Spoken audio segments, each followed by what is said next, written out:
Actuellement, c'est gâté. Sous le de Paris brise le silence sur Téné Ibrahima Ouattara et révèle les faits cachés. Actuellement, c'est chaud. Regardez la vidéo. Frères et sœurs, où va la Côte d'Ivoire? La Côte d'Ivoire aujourd'hui est devenue une dynastie. Le monsieur que vous voyez, il s'appelle Téné Ibrahima Ouattara. Le petit frère, selon certains, le fils, selon d'autres, de monsieur Alassane Dramane Ouattara. Aujourd'hui, ministre d'État, ministre de la Défense de son grand frère, ou bien de son père, ça dépend de ce que ça dépend de votre acceptation. Mais Alassane Ouattara veut faire de Téné Ibrahima Ouattara le prochain président de la République de Côte d'Ivoire. Oui, mais il faut qu'on soit très clair. La Côte d'Ivoire n'est pas une monarchie. La Côte d'Ivoire n'appartient pas à une dynastie. La Côte d'Ivoire n'est pas un royaume. Et M. Ouattara doit le comprendre, doit le savoir. Après avoir braqué le 3e mandat, le 4e mandat, très affaibli. D'ailleurs, je vous informe que M. Ouattara doit quitter incessamment la Côte d'Ivoire pour la France. Oui, je me répète encore, je reprends.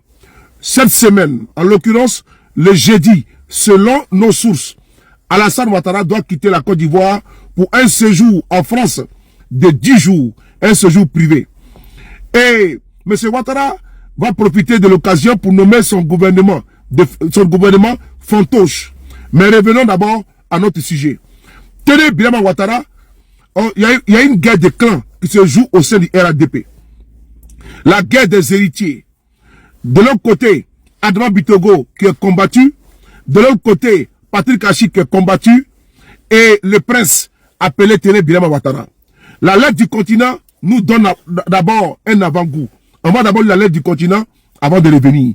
Mais ils veulent chasser Bitogo du perchoir et positionner Téné Ibrahima pour qu'il devienne le prochain président de l'Assemblée nationale de Côte d'Ivoire afin de pouvoir changer plus tard la constitution pour que le Dauphinat revienne à Téné Ibrahima Ouattara.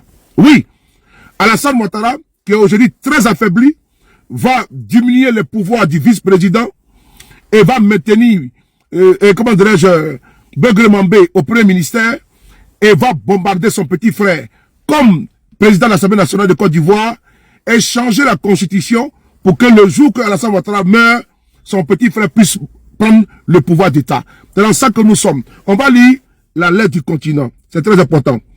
Côte d'Ivoire, Téné Ibrahima Ouattara, favori pour prendre la tête de l'Assemblée nationale. Le frère cadet d'Alassane Ouattara devrait succéder fin janvier à Adama Bitogo, à la présidente de la Chambre basse. Une promotion qui s'inscrit dans le cadre de sa montée en puissance, étroitement parrainée par le président lui-même. Publié le 7 janvier 2026 à 17h47 GMT. Téné Ibrahima Ouattara devrait bien prendre la tête de l'Assemblée nationale à la fin du mois de janvier, au moment de l'installation des nouveaux députés issus des élections législatives de décembre 2025. Celles-ci ont largement été remportées par la majorité présidentielle du Rassemblement des oufouettistes pour la démocratie et la paix, en abrégé RHDP. Comme révélé par Africa Intelligence, Alassane Ouattara réfléchit depuis 1 mois et demi à le nommer à cette fonction. Le chef de l'État a également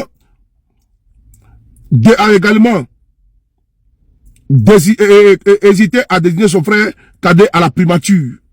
À l'Assemblée nationale, Téné Ibrahima Ouattara, élu député d'Abobo, commune populaire au nord d'Abidjan, remplacerait Adama Bitogo, avec qui il entretenait une relation particulièrement tendue.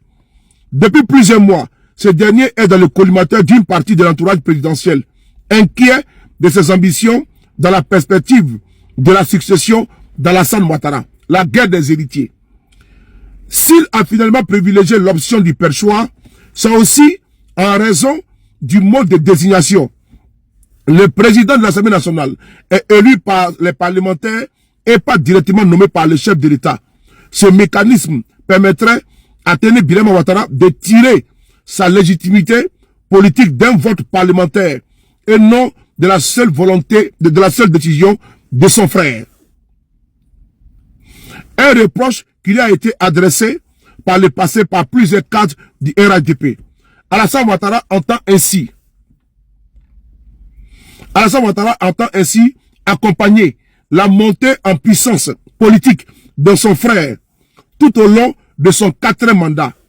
Son accession au perchoir devrait par ailleurs limiter les effets de ricochet sur les autres postes clés de l'exécutif. Le Premier ministre Robert Begue-Mambé pourrait, dans ce cadre, être maintenu à la tête du gouvernement. Affaibli politiquement, le vice-président Thémo Kemiele Kone pourrait aussi sauver son poste avec des prérogatives moins encore réduites. Le vaste remaniement attendu devrait intervenir fin janvier ou début février, une fois la nouvelle Assemblée nationale installée. Alassane Ouattara prépare par ailleurs une importante réforme constitutionnelle. Le dernier paragraphe nous dit tout. Alassane Ouattara prépare par ailleurs une importante réforme constitutionnelle. Maintenant, c'est quoi cette réforme-là? Il s'agit de changer la constitution et de faire comme sous le PDCI RDA au temps de Houphouët-Boigny, où il y avait l'article 11 qui stipulait qu'en cas de vacance du pouvoir, c'est le président de l'Assemblée nationale qui prenait systématiquement, automatiquement le pouvoir. Voilà pourquoi, quand au décès du président Houphouët-Boigny, le président Bédié, au nom de l'article 11, est devenu président de la République de Côte d'Ivoire. Donc Alassane Ouattara, sachant très bien que le 4e mandat, il ne pourra pas le terminer, il prépare déjà les arrières. Il prépare le terrain pour son petit frère. En l'envoyant à l'Assemblée nationale de Côte d'Ivoire, modifiant la constitution, en prenant le soin de modifier la constitution de Côte d'Ivoire pour que le dauphinat revienne à son petit frère. Au cas où Alassane Ouattara disparaîtrait, c'est Téné Birama Ouattara qui va prendre le pouvoir en Côte d'Ivoire. Voici ce que Alassane Ouattara a prévu en Côte d'Ivoire afin de pouvoir pérenniser la dynastie Ouattara à la tête de notre pays. Mais les choses doivent être très claires. Téné Birama Ouattara là, que Ouattara il veut bombarder comme président là, il faut qu'il sache, la Côte d'Ivoire n'est pas une dynastie. Et Alassane Ouattara d'abord, il n'est pas légal. C'est un président de facto, un président de fait. Le jeu musical de poste auquel il s'adonne là, on nomme tel ici, on nomme tel là-bas, on change la constitution. Nous avons vu ça venir. Mais nous, voilà pourquoi on dit que le 4e mandat là, on va le combattre. Parce que le 4e mandat, comme l'a dit Téné Birama lui-même, ils ont supplié Alassane Ouattara de se présenter. Dans une interview, Téné Birama Ouattara a dit qu'ils ont supplié Alassane de se représenter. Et donc ce 4e mandat là, c'est pour bombarder son petit frère. Mais les Ivoiriens doivent comprendre que la lutte contre le 4e mandat doit continuer, s'accentuer et s'amplifier. Si on ne se lève pas, on ne se dresse pas, les clans Ouattara, les tapés Koulou là, Babo n'a pas joué avec eux. Faut être clair. Angélique Kili là, la femme d'Afi Nguessan, président du pays, parti de Babo, il a foutu ça en prison. Il a foutu ça en prison. Mais soit Alassane Ouattara, on protège les voleurs et les prévaricateurs, les pilleurs et les rasieurs. Il y a un souci. Et donc, je vous ai montré ici que Mamadou Touré, il a fait une conférence de presse et il demande la démission de Désiré Tagro. Et quand nous on demande la démission de Anne Ouloto, on dit vous êtes qui? Sous le RDR. Parce que pour eux, ils ont personnifié l'État. Pour eux, on ne doit pas parler, on ne doit pas dénoncer. La Côte d'Ivoire appartient au RDR. L'État là, il n'y a pas une différence entre l'argent de l'État, entre les postes de l'État, entre les concours de l'État et le RDR. Même les caisses de l'État là appartiennent au RDR.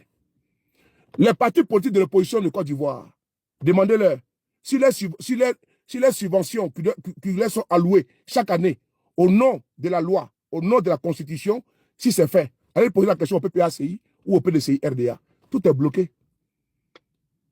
Mais pour le RDA, là, puisque eux ils puissent dans la caisse, où est le problème? Mais on handicape les autres de pouvoir se mouvoir, de pouvoir alimenter les partis politiques. Voilà où nous sommes. Hein. Un, deux poids, deux mesures.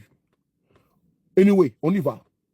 Le concours dont je fais référence ici, là, le concours qui scandalise les Ivoiriens, c'est que le concours devait avoir lieu en avril 2024. le concours étant suspendu, les candidats potentiels ou imputatifs, voilà, putatifs, ceux qui aspirent ou aspirants candidats, doivent candidater parce que tu te dis, bon, ok, l'année prochaine, il y aura concours de douane, police ou gendarmerie. Bon, je vais tenter ma chance pour voir où je vais être admis. Donc, ton enfant à la maison, il attend concours de douane. On lui dit que le concours là n'aura pas lieu et le concours aura lieu quand ça a été suspendu. Donc, vous êtes en attente du concours. Mais, frères et sœurs, le concours n'aura jamais lieu. Mais il aura officiellement, mais il aura lieu officieusement. Pourquoi officieusement? Parce que dans le mois de septembre 2024, le concours qui a été suspendu là, le concours a été organisé en septembre 2024, en catimini. En catimini. Et vous savez comment on a su? C'est la RTI qui est partie à Boaké pour aller filmer la promotion de la douane qui est sortie. Tout le monde est choqué, mais attends, le concours là-haut, c'est un concours qui a été suspendu. Comment c'est fait que le concours a été organisé alors que, de la manière que vous avez affiché pour dire que c'est suspendu là, comment vous n'avez pas pu afficher pour dire que non, que le concours a lieu? Voici le problème qu'il a, le nœud gordien. Et on se rend compte que tous les récipiendaires là, ceux qui sont admis au concours, sont à 100% les militants du RHDP. Les cas du RHDP se sont distribués les postes. On distribué à ça à leurs amis. Mais Anne Ouloto elle-même là, elle a donné ça à ses gars. À ses gars, à ses proches. Il y a un que je connais qui a mis 20 personnes dans la douane, dans le concours là. Je vais montrer sa photo, qui est proche de Anne Ouloto. Elle-même a mis ses bons petits dans la douane de Côte d'Ivoire, à travers ce concours frauduleux. Mais ce concours-là, c'est dans la ligne budgétaire des formations et autres. Ils sont censés payer même des taxes aux impôts. Comment un concours peut s'organiser dans un pays? Et maintenant, quand le scandale surgit, il y a un jeune qu'on appelle Jean-François Kouassi qui met la pancarte et puis il dénonce. Il le faut arrêter. Et il y a un responsable du ministère de la fonction publique qui sort, qui dit non, le concours a eu lieu, mais c'est un concours exceptionnel. C'est pour les contractuels. Écoutez-moi bien, que le concours là, il a donné des explications, mais il dit que c'est pour les contractuels. C'est-à-dire que des gens qui n'ont pas été embauchés par l'État, ces personnes-là sont contractuelles. Et donc ce concours-là est ouvert, c'est un concours interne. Ok, on a compris. Maintenant, comme le concours il est interne, maintenant, c'est pour les contractuels, on a compris. Et il dit que les contractuels là doivent avoir 18 ans. Merci beaucoup, Fanny. Merci beaucoup, Fanny. Merci beaucoup pour le don, merci. Que les contractuels là doivent avoir 18 ans. Écoutez-moi très bien. Mais nous avons relevé un problème. C'est que dans le concours même là, il y a un qui a 16 ans. Au moment où il est contractuel. Parce que pour candidater là, dans ce concours là, il faut avoir minimum 18 ans. Et il faut avoir 2 ans, minimum 18 ans, et minimum 2 ans de contrat. 2 ans. Tu dois être 2 ans. Tu dois passer 2 ans en qualité de contractuel et avoir minimum 18 ans. Mais il y a un souci. On a vu un qui a été admis, il a 18 ans maintenant. Il a 18 ans. Donc ça veut dire que l'État de Côte d'Ivoire l'a embauché comme contractuel à l'âge de 16 ans. Je vais vous donner les éléments ici. Depuis quand l'État de Côte d'Ivoire embauche des mineurs, ça ne tient pas la route. Et mieux, si les pages Facebook des admis, ils remercient Momo Bamba, ils remercient les ministres, c'est-à-dire que les bons petits des ministres là, comme le ministre Sanogo Moussa, tous ces bons petits ont été admis. Et tous ont été admis.